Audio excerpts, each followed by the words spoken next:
So just a quick thing. Had a recruiter reach out to me and act like there was, in fact, no budget at all. Like no rate, no nothing. It's like, hey, it's open. Just tell us what you want. And that is always a red flag. If you are a software development engineer and somebody comes out of the woodwork and just randomly messages you or randomly talks to you or tries to randomly hire you or ask you about a role, and they say that there is no budget or there is no range, they are committing labor fraud. They are trying to scam you. This is always a grift. It is always a scam. It is always them trying to do bad things to you. Now, let me explain why. Now, I'm lucky enough to have been an executive in a prior life. And so the end result is that I have formal training around hiring. I know at least part of the process that has to happen before they post the job online for you to apply to. And so as part of that training for the budget that I had, because it was in the many millions of dollars to hire people, I had to have some formal compliance training. And so I took that training and I learned everything I could. And so if somebody comes to you and says they don't have a rate, that means they don't have a budget. And one thing you have to understand is that when companies try to hire people, they have to know how much they can spend every month in order to set the rates. They're not just looking at the market and saying, hey, we think this much money will fit, okay? They're actually looking at their own internal spending as well.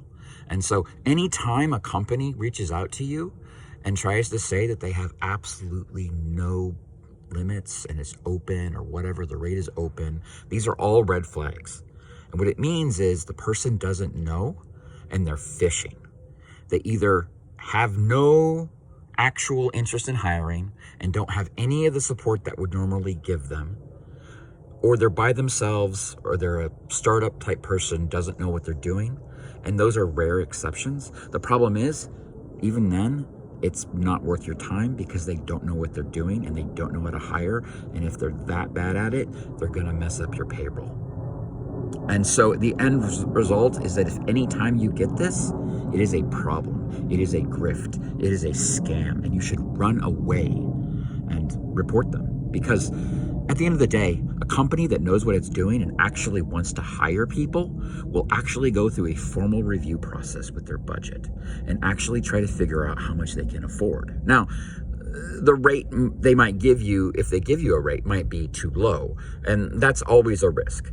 The problem is a lot of people undervalue software development engineers, or they don't understand how expensive we really are to maintain and keep happy. And so as a result of that, they will try to do stupid things like bring in a senior developer at a junior level salary, that sort of thing. What you have to understand is those people who are doing those things are not technical. And they're not part of the software development community, and they don't have any actual technical leadership potential because they haven't put in the work to actually figure out, hey, can we actually, hire this person at this rate that's actually market fit? And so if they're not willing to do that work and they're telling you that the rate is open, it's a huge red flag, so stay away.